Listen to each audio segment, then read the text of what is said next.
여러분 반갑습니다. 아까 이하경 위원장님 말씀처럼 이 코로나 이렇게 많은 분들이 모이셨다는 게 정말 경이롭습니다. 다시 한번 전국 총회 축하드립니다. 제가 부총리로 있을 적에 우리 여성경제인협회와는 여러 가지로 많은 인연이 있었습니다. 전임 우리 한 회장님부터 비롯해서 아마 거의 모든 경제인 행사 때마다 뵙고 만나고 했기 때문에 오늘 이렇게 축하 말씀 드리게 된 것을 더욱 뜻깊게 생각을 합니다.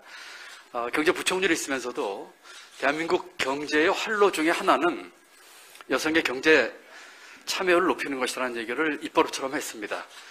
우리 여성의 경제 참여율이 OECD 국가들보다 통계에 따라 차이는 있지만 한 자릿수 또는 심지어는 두 자릿수 차이가 나는 것이 대한민국 경제의 현실입니다.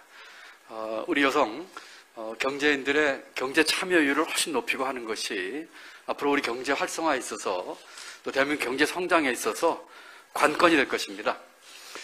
저는 3년 전에 부총리를 그만두고 전국 많은 곳을 다녔습니다. 서울을 떠나서 많은 분들을 만나기 위해서 다니면서 전국 방방곡곡을 다녔습니다. 수많은 사람을 만났습니다.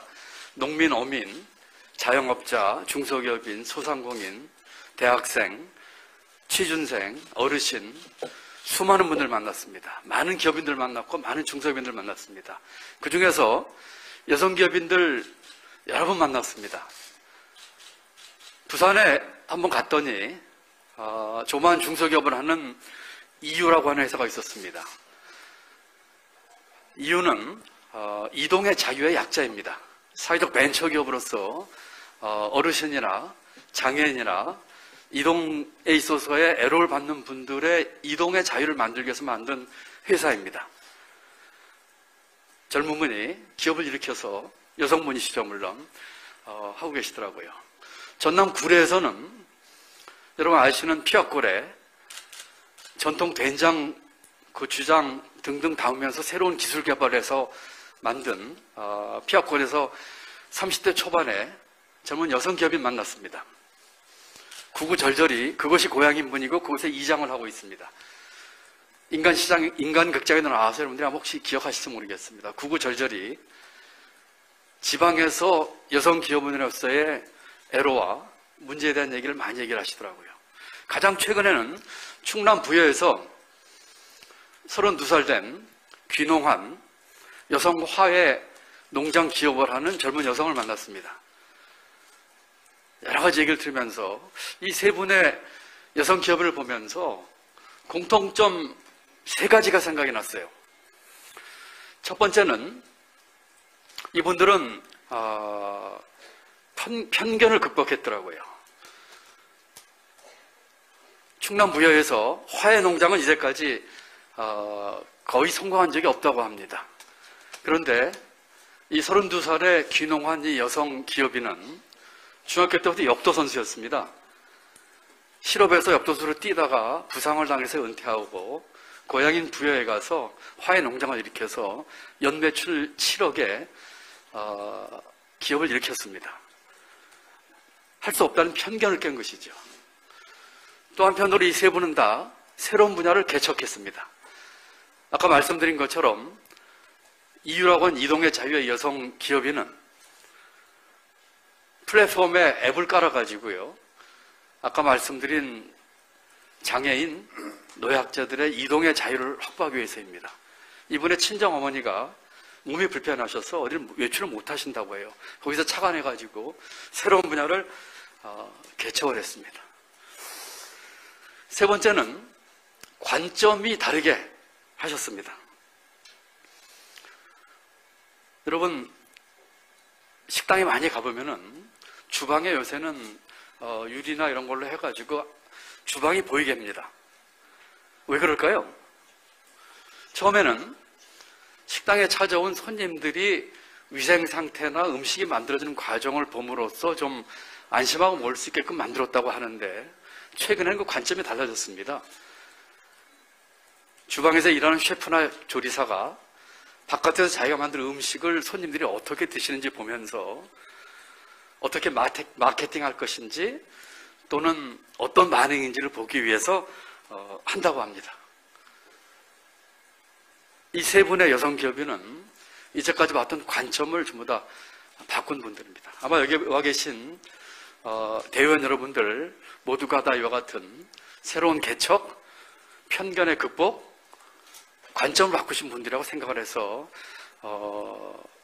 자랑스럽고 감사하게 생각합니다. 여러분, 우리 여성경제협회에 와서 경제 얘기는 안 할 수 없을 것 같습니다. 경제란 무엇일까요? 경제는 어떻게 해야 될까요? 얼마 전에 제가 충북 보은을 갔습니다. 속리산에 갔더니 법주사 주지스님을 만나게 됐습니다. 법주사는 글자 그대로 법이 머무르는 절입니다. 주지스님께서 제게 대한민국 경제가 왜 이렇게 문제고 어떻게 해야 되는지 직전 경제부총리였으니까 한번 좀 말씀을 해 주십시오. 우리 신도들에게 좀 얘기를 했으면 좋겠습니다. 이렇게 얘기를 하시더라고요. 속으로 조금 고민했습니다. 이 스님께, 이 큰 스님께 무슨 얘기를 해야 될까요? 경제에 대해서. 여러분, 법주사의 법법자는 물이 흐르는 길 것입니다. 경제는 한마디로 얘기하면 물이 흐르는 것입니다. 커다란 강물 한번 생각해 보시죠. 그것이 경제입니다. 그것이 대한민국 경제입니다. 경제를 잘 모르는 사람들은 가끔 그 물줄기를 바꾸려고 합니다. 또는 가끔 크고 작은 뚝을 세워서 물을 막아두려고 합니다. 실패할 수밖에 없는 것이죠. 경제는 도도하게 흐르는 강물과 같습니다. 그 강물이 제대로 자연스럽게 흐르게 만드는 것이 정부와 정책 당국자가 또 우리 같은 정치인들이 해야 할 일입니다. 가끔 그 강물이 흐르다가 막힐 때가 있습니다. 나무에 잔가지가 내려서 막을 수도 있고 어떤 오염물질이 와서 막을 수도 있겠죠. 그런 것들은 처리를 해줘야 되죠. 우리 시장에서의 불공정 거래, 가불관계, 재벌의 불법 승계 이런 것들이 도도한 강물이 흐르는 것을 막는 것들이죠. 그런 것들은 과감하고 가차없이 처리를 해줘야 되지만 이 물줄기를 바꾸려고 하거나 다른 것으로 돌리려고 하거나 또는 뚝을 세워서 막으려고 한다면 이 경제라고 하는 강은 제대로 흐르지 않거나 어느 한 곳에서 오염돼서 썩기 마련입니다. 많은 대통령 후보들이 경제 공약을 내세웁니다. 여러분 어떻게 보십니까? 공약은 나무와도 같습니다. 좋은 나무는 갖다 옮겨 심을 수도 있어요.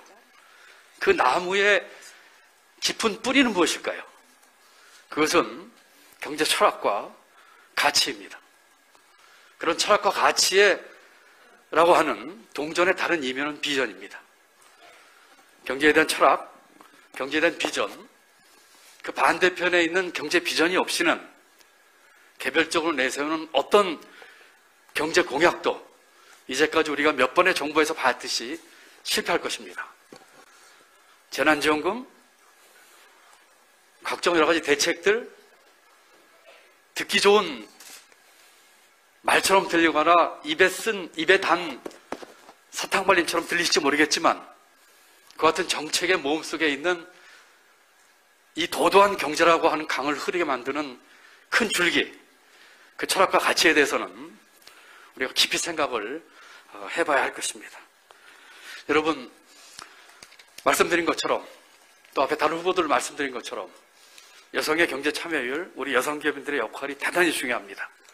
두 가지가 합쳐져야 되겠죠?